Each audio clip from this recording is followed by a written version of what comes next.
I may have to revise my beef with Osgood Perkins after watching Keeper. And if you watched my video on the monkey, I talked a little bit about the origin of this beef that sort of started with Longlegs. I had seen Osgood Perkins movies before and hadn't really made the connection that they were all directed by the same person.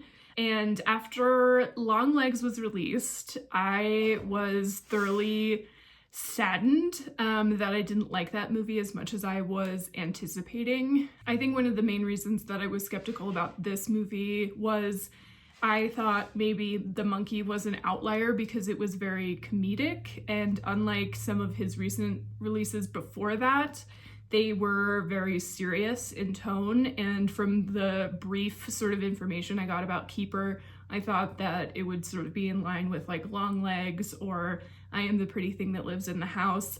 And those movies were just kind of forgettable to me. And so I was sort of gearing up and preparing myself for this one to kind of fall into that as well. And it really didn't for me.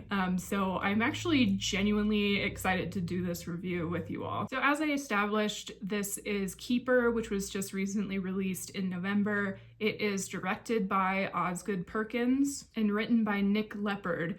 And here is where the plot thickens, literally.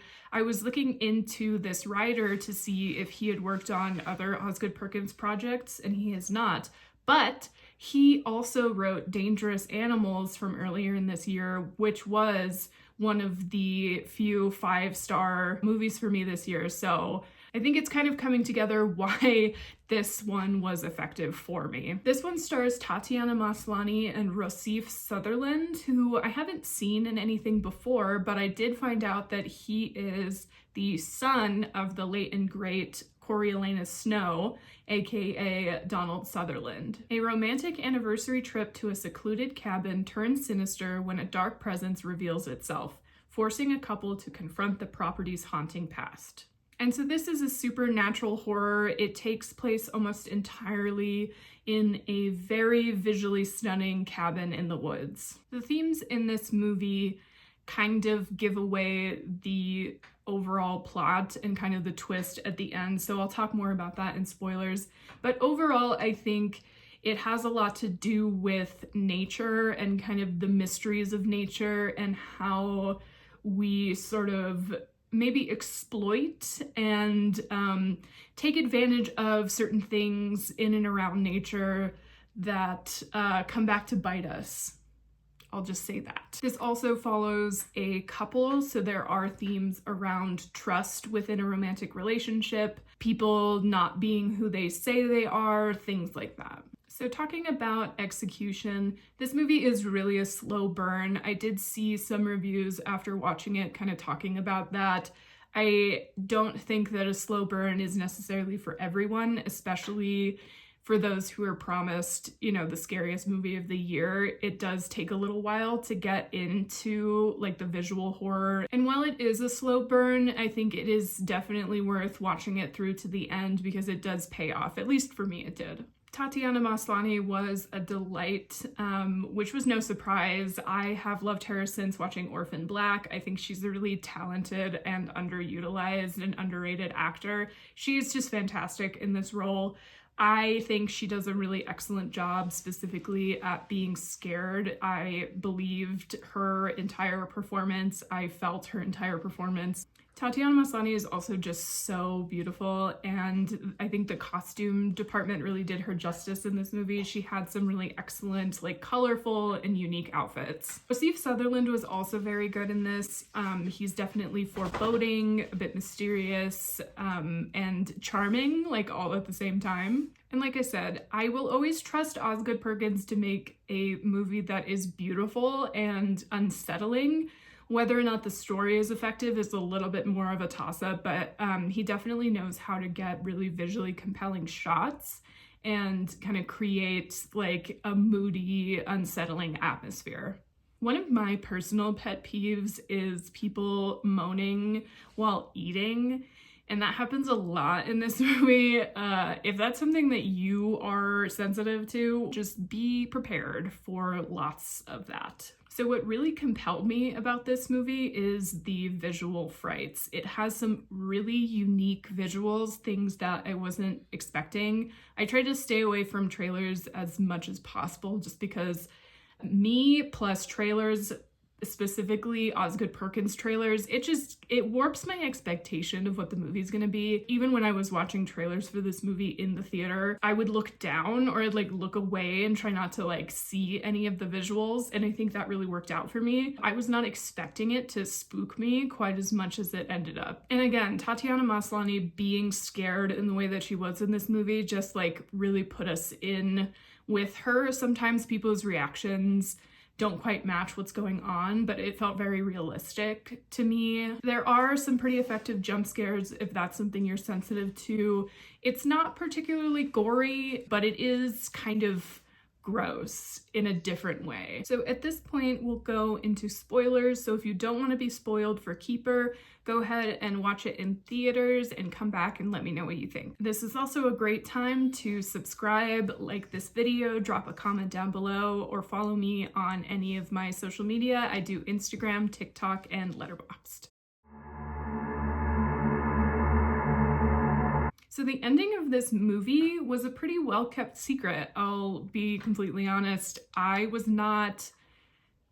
shouldn't say I wasn't expecting it because I didn't really know what to expect. I went in blind and I was not sure what the hell was going on for a good chunk of it.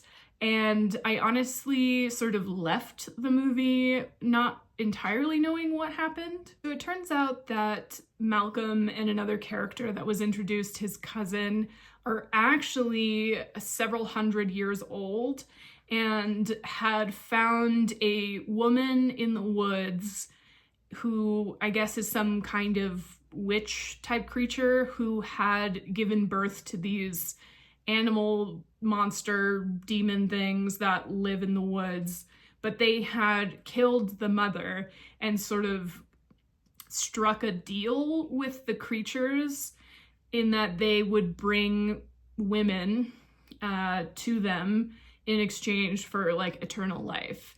And so as Malcolm is explaining this to Liz, he's sort of sharing with her that when she came along, he noticed that she looked remarkably like the mother from all those hundreds of years ago and kind of knew that something would be different. And so the typical thing that would happen, I guess, that I pieced together is that Malcolm or his cousin would bring a woman that they'd been in a relationship with up to this cabin, feed them a mysterious cake, and that would sort of put them in like a trance, which would make it easier for the forest creatures to do away with them, right? But then Tatiana Maslany's character ate the whole thing, which I guess had a different effect on her. And so throughout the movie, like the creatures are sort of like subtly revealing themselves to her. And then ultimately it turns out that she's some kind of like spiritual reincarnation of their mother, and they reunite in the basement in this very creepy scene with these like big jars of honey or some kind of like viscous fluid that I guess is what goes into the cakes. And, you know, it's kind of like Tatiana Maslany like meets her children after all these years, like spiritual reincarnation or whatever, and then breaks the deal that Malcolm has. And so the final scene is her submerging his like 100-year-old self into one of these jars of honey as she like walks off, you know. So a lot of people were talking about this sort of being an entry into the Good for Her cinematic universe, which I can agree with that. I struggled a little bit because this movie kind of falls into that not like other girls. I get that she's supposed to be sort of the reincarnation of their mother, but it just, I don't know, like it kind of bummed me out that so many girls had to meet their demise.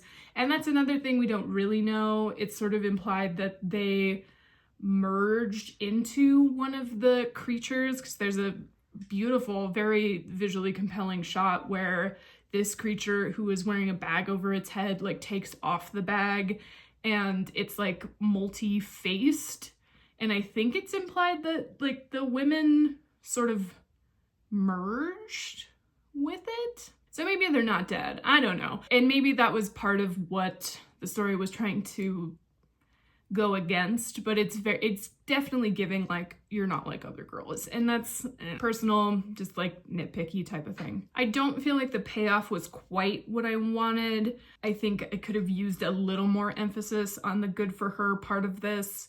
We also don't really know what happened to the cousin. I think it's also sort of insinuated that because the creatures knew that Liz was their mother, that they sort of did away with him. But he was such a gross and sleazy character, and I kind of wish we got that like payoff of watching him suffer. I loved some of like the little spookier details.